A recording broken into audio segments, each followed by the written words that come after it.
অসম চৰকাৰ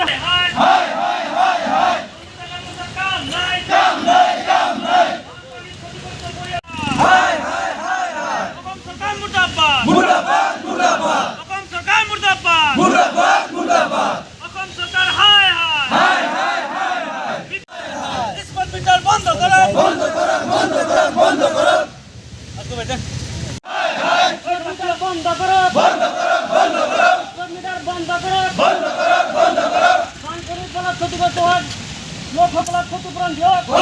হত্যাৰ ন্যায় লাগে হত্যাৰ ন্যায় লাগে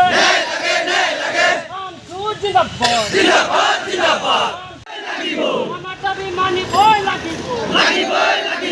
গৰাখনে সমস্যাক আধুনিক বৈজ্ঞানিক পদ্ধতিৰে সমাধান কৰক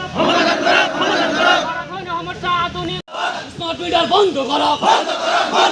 স্মাৰ্ট মিটাৰ বন্ধ কৰক অসম চৰকাৰ হায় অসম চৰকাৰ হায় মৰিয়ালক 10 লাখ টাকা সাহায্য প্ৰদান কৰক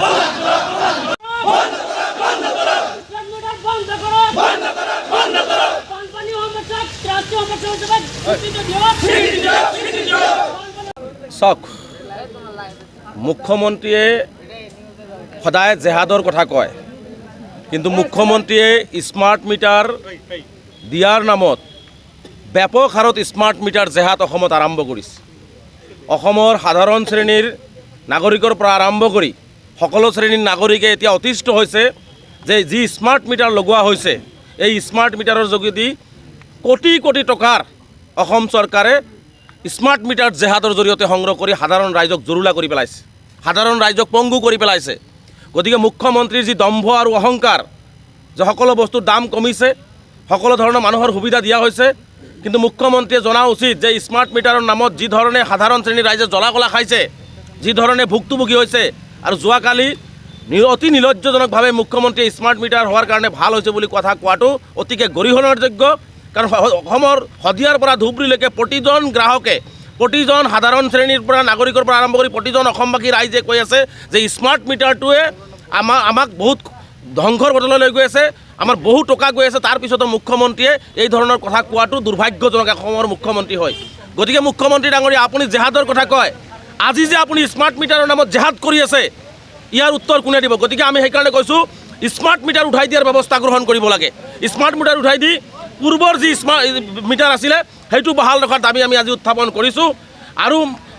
দ্বিতীয়টো দাবী আছে যে অসমৰ মুখ্যমন্ত্ৰীয়ে ভাৰতীয় নাগৰিকক বুলডোজাৰ লগাই যি ধৰণে অমানৱীয়ভাৱে উচ্ছেদ কৰিলে আজিলৈকে তেওঁলোকৰ সংস্থাপনৰ ব্যৱস্থা নহ'ল আজিও মুখ্যমন্ত্ৰী যোৱাকালিও দিল্লীত কৈছে যে অসমৰ মুছলমানসকলক সংখ্যালঘুসকলক ডক্টৰ ইঞ্জিনিয়াৰ বনাব লাগে কিন্তু মুখ্যমন্ত্ৰীক মই প্ৰশ্ন কৰিব বিচাৰিছোঁ ধলপুৰ নগাঁও হোজাই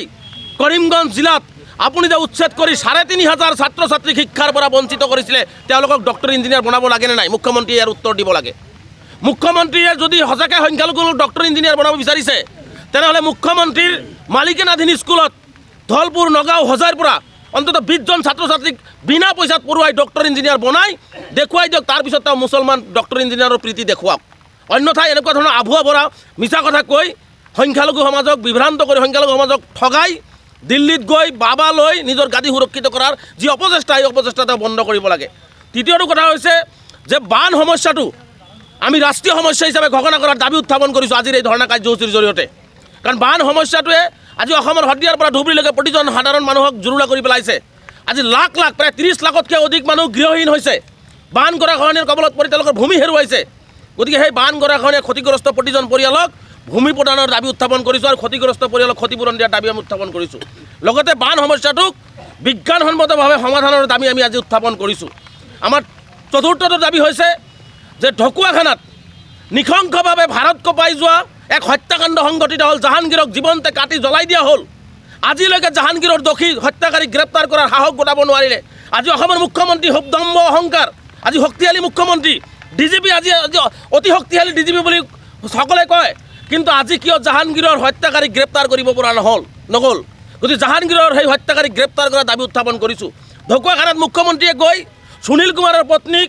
আশ্বাস দিলে যে তেওঁৰ ল'ৰাক সকলো ধৰণৰ সুবিধা প্ৰদান কৰিব জাহাংগীৰে কি অপৰাধ কৰিলে জাহাংগীৰ মুছলমান হোৱাৰ কাৰণেই আচলতে মুখ্যমন্ত্ৰীয়ে জাহাংগীৰৰ সেই কণ কণ শিশু বাচ্চা দুটাক ন্যায় প্ৰদান নকৰিলে নেকি? সেই শিশু দুটাৰ দায়িত্ব কোনে ল'ব? জাহাংগীৰৰ ঘনীয়েকৰ বৃদ্ধা মাকৰ দায়িত্ব কোনে ল'ব? এই কথাও মুখ্যমন্ত্ৰী আজি প্ৰশ্ন আমি উত্থাপন কৰিছোঁ, মুখ্যমন্ত্ৰী ইয়াৰ উত্তৰ দিব লাগে। গতিকে আমি কৈছোঁ জাহাংগীৰৰ হত্যাকাৰীক গ্ৰেপ্তাৰ কৰিব লাগে, জাহাংগীৰৰ পৰিয়ালক ক্ষতিগ্ৰস্ত পৰিয়ালক ক্ষতিপূৰণৰ ব্যৱস্থা গ্ৰহণ কৰিব লাগে। আমি পঞ্চমটো দাবী হৈছে নগাঁও জিলাত বন বিভাগে অসম চৰকাৰৰ নিৰ্দেশত, বন বিভাগৰ উচ্চপদস্থ বিষয়াৰ নিৰ্দেশত 0 দূৰত্বৰ পৰা 2জন ভাই ককায়েকক গুলীয়াই হত্যা কৰিলে। সেই হত্যাকাৰীৰ বিৰুদ্ধে আমি FIR দাখিল কৰিছিলোঁ নগাঁৱত। FIR দাখিল কৰাৰ পিছত নগাঁও আৰক্ষীয়ে এতিয়ালৈকে কোনো ধৰণৰ সেই বন বিভাগৰ বিষয়াসকলৰ বিৰুদ্ধে ব্যৱস্থা গ্ৰহণ নকৰিলে। গতিকে সেই বন বিষয়াসকল যিসকলে 0 দূৰত্বৰ পৰা 2 ভাই ককায়েক ৰাতি গুলীয়াই হত্যা কৰিলে, সেই হত্যাকাৰী বন বিষয়াক গ্ৰেপ্তাৰৰ দাবী আমি উত্থাপন কৰিছোঁ আৰু শাস্তি প্ৰদানৰ দাবী উত্থাপন কৰিছোঁ। লগতে সেই পৰিয়াল দুটাৰ আজি কণ কণ ল'ৰা ছোৱালী আছে, পৰিয়াল আছে, তেওঁলোকক উপযুক্ত ক্ষতিপূৰণ দিয়াৰ দাবী উত্থাপন কৰিছোঁ। এই সমগ্ৰ দাবীসমূহ লৈ আজি অসমৰ প্ৰতিখন জিলা মহকুমা সদৰ জিলা আয়ুক্তৰ কাৰ্যালয়ৰ সন্মুখত আজি আমি প্ৰতিবাদী অৱস্থান ধৰ্মঘট কাৰ্যসূচী ৰূপায়ণ কৰিছোঁ। মুখ্যমন্ত্ৰীয়ে যদি আমাৰ দাবীসমূহ পূৰণ নকৰে, মুখ্যমন্ত্ৰীয়ে যদি কোনো ধৰণৰ ব্যৱস্থা গ্ৰহণ নকৰে, অহা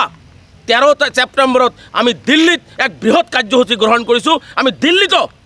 সংখ্যালঘুসকলৰ ন্যায় আৰু নিৰাপত্তাৰ দাবীত, সংখ্যালঘুসকল যে অসমত সুৰক্ষিত নহয়, সংখ্যালঘুসকলক যে দিনে দিনে তিলকে গুলীয়াই হত্যা কৰা হৈছে, কাগজে কলমে মাৰি পেলোৱা হৈছে, তেওঁলোকৰ সকলো অধিকাৰৰ পৰা বঞ্চিত কৰা হৈছে, এই কথাখিনিও আমি দিল্লীৰ দৰবাৰত আমি উত্থাপন কৰিম। তথাপিও যদি অসমৰ মুখ্যমন্ত্ৰীয়ে যদি সংখ্যালঘুসকলৰ ন্যায় আৰু নিৰাপত্তা সুনিশ্চিত নকৰে, অসমত কিন্তু এক ভয়াৱহ গণতান্ত্ৰিক আন্দোলন সৃষ্টি হ'ব আৰু তাৰ বাবে কোনো অপ্ৰীতিকৰ পৰিস্থিতিৰ সৃষ্টি হ'লে অসমৰ মুখ্যমন্ত্ৰী জগৰীয়া হ'ব।